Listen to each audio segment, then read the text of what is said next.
ओम नमः शिवाय। आज हम श्रावण महात्म्य का 11वां अध्याय पढ़ेंगे। तिथि महात्म्य। श्रावण महीने की प्रतिपदा तिथि सोमवार युक्त हो तो उस महीने में 5 सोमवार होंगे। ऐसे योग का रोटक व्रत नाम होगा। उस दिन प्राणी व्रत करे या 3.5 महीने का भी रोटक व्रत होता है। यह रोटक व्रत लक्ष्मी की वृद्धि करने वाला, संपूर्ण कामनाओं और सिद्धि को देने वाला होता है। हे मुने, मैं उस विधान को कहूँगा, आप एकाग्र मन से सुने। श्रावण महीने के शुक्ल पक्ष में प्रतिपदा सोमवार के दिन सुबह उठकर ज्ञानी रोटक व्रत का संकल्प करे। हे सुरश्रेष्ठ, आज से मैं रोटक व्रत करूँगा। हे जगतगुरु, मुझ पर आप कृपा करें। यो संकल्प कर प्रतिदिन शिव का अर्चन करें। मुख्य रूप से रोटकों का नैवेद्य विशेष समर्पण करें। पुरुषाहार नाप से 5 रोटक बनावें। 2 रोटक ब्राह्मण को उनमें से दें। 2 रोटक आप भोजन करें। 1 रोटक नैवेद्यार्थ शिव को सदा दें। जो 7 सागर के सहित भूमि का दान करता है उसको जितना फल मिलता है वह इस व्रत के विधि करने मात्र से मिल जाता है। अतुल धनार्थी 5 साल तक उस व्रत को करें। अध्यापन में सोने के 2 रोटक बनावें। पहले रोज अधिवासन कर अन्य रोज सुबह शिव मंत्र द्वारा घी और सुंदर बिल पत्र से होम करें। हे तात, इस प्रकार व्रत करने वाला सब मनोकामनाओं को प्राप्त कर लेता है। हे सनत कुमार, अवदित्या का शुभ व्रत कहूँगा, जिसे श्रद्धा से करने वाला प्राणी लक्ष्मीवान और पुत्रवान हो जाता है।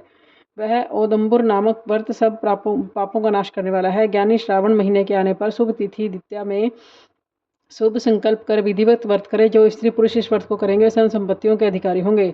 उनमें साक्षात गुल्लर उदुम्बर का अर्चन करें। गुल्लर न मिल सके तो दीवाल के गुल्लर वृक्ष के चित्र को बनाकर 4 नाम मंत्रों से अर्चन करें। हे अटुम्बर, आपको नमस्कार है। हे हेम पुष्पक, आपको नमस्कार है। जंतु फल युक्त लाल अंड तुल्यशाली युक्त आपको नमस्कार है। यूँ अर्चन कर उसमें शिव तथा शुक्र का अर्चन करें। गुल्लर के 33 फलों के 3 हिस्से करें, जिसमें से है 11 फल ब्राह्मण को तथा 11 फल देवता को दें। आप 11 फल ग्रहण कर भोजन करें। उस दिन अन्न का आहार न करें। रात में शिव और शुक्र का अर्चन कर जागरण करें। हे तात, इस तरह 11 साल तक व्रत करें। साल समाप्ति पर उद्यापन करें। विधान के अनुसार ब्राह्मणों को भोजन करावें। बहुत सी इस तरह इस व्रत के करने से जो फल मिलेगा मैं उसको कहता हूँ। सुनो, यह जैसे यह पेड़ बहुत जीव और फलों से युक्त है, वैसे ही साधक बहुत पुत्रों वाला हो, उसके वंश की वृद्धि हो। जैसे सोने के फूलों से युक्त पेड़ है, वैसे ही वृत्ति भी लक्ष्मीवान हो। अधावती, मैंने इस व्रत को किसी से प्रकाशित नहीं किया। गोपनीय से भी गोपनीय इस व्रत को आपसे कहा। इसमें संशय नहीं करना चाहिए। इस व्रत को भक्तिभाव से करें। तृतीय शुक्ल पक्ष व्रत। ईश्वर ने सुनत कुमार से कहा, है विधातज, अब श्रावण महीने के शुक्ल पक्ष की तृतीय की तिथि के शुभ श्रवण गौरी व्रत को कहूँगा। उस दिन साधक सुबह स्नान कर नित्य कर्म कर संकल्प करे। 16 उपचार से फिर पार्वती शिव का अर्चन करे। प्रार्थना करे, देवादिदेव, हे जगतपते, हे सर्वोत्तम, मेरे द्वारा की गई पूजा को अवश्य स्वीकार करें। महादेवी भवानी के व्रत पूर्ति के 16 वायने दंपतियों को दे। मैं भवानी के प्रीत्यर्थ और व्रत पूर्ति के निमित्त ब्राह्मण का वायना देता हूँ। चावल पिशान से निर्मित 16 युक्त सप्तनी 16 ब्राह्मणों को बुलाकर कहे, मैं व्रत की संपूर्णता फल पदार्थ के लिए देता हूँ। अलंकार आदि से संपन्न पतिव्रत धर्मयुक्त शोभन सुभाषिनी इसे स्वीकार करें। इस प्रकार 16 साल, 8 साल, 4 या 1 कमल व्रत उसी समय उद्यापन करें। यों अर्चन की समाप्ति पर कथा श्रवण कर व्यास अर्चन करें।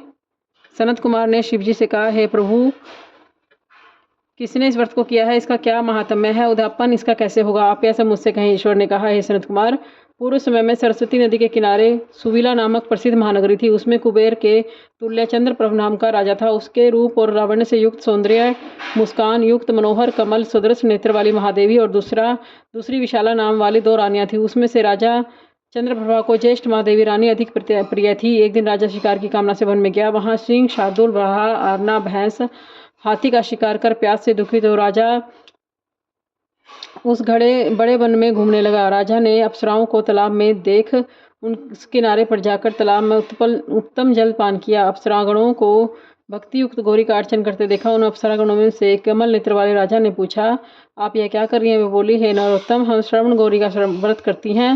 राजा ने कहा, हे देवी, इसकी विधि तथा इसका फल भी विस्तार युक्त समझाओ।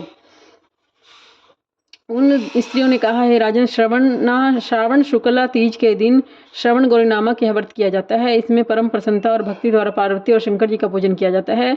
16 तार का डोरा अपने दाहिने हाथ में पुरुष और बाएं हाथ में स्त्री बांधे। यह सुन चंद्रप्रभु राजा ने व्रत कार्यों को संपन्न कर सविधि 16 तार के डोरे को अपनी दाहिनी भुजा में बांधकर व्रत को स्वीकार किया। राजा ने कहा, हे देवेदीशी, मैं इस डोरे का व्रत के लिए बांधता हूँ, मुझे मेरे पर कृपा करें। इस तरह देवी का व्रत कर राजा ने अपने घर में आ गया। भुजा में डोरे को देख अति क्रोधित हो बड़ी रानी ने पूछा, उस डोरे को भुजा से तोड़कर बाहर पेड़ पर फेंक दिया। राजा ने रानी से कहा, हे प्रिय, ऐसा ना कर। यूं मना करने पर भी रानी नहीं मानी।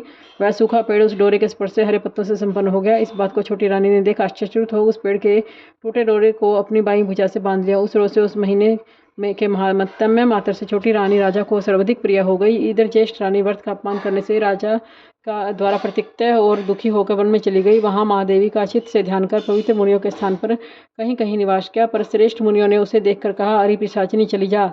वह तिरस्कृत और दुखी रानी घोर जंगल में घूमती हुई एक जगह बैठ गई। उसी समय रानी के आगे देवी दया से प्रकट हो गई। देवी को निरप प्रिया रानी ने भूमि पर दंडवत प्रणाम कर स्तुति की, हे देवी, आपकी जय हो, आपको नमस्कार है। हे भक्त वर पर्दे, आपकी जय हो। हे शंकर वामांगे, आपकी जय हो। हे मंगले, हे मंगल रूपे, आपकी जय हो। यूं भक्ति के द्वारा देवी के वर प्राप्त कर गौरी अर्चन और व्रत किया, और व्रत के प्रभाव से राजा उस बड़ी रानी को अपने घर ले आया। देवी के वर प्रसाद से उसने सब इच्छाओं को प्राप्त कर लिया। इस तरह दोनों रानियों सहित राजा संपूर्ण राजा का भोग कर समृद्धिशाली हो गया। अंत में दोनों पत्नियों सहित राजा शिवलोक को चला गया।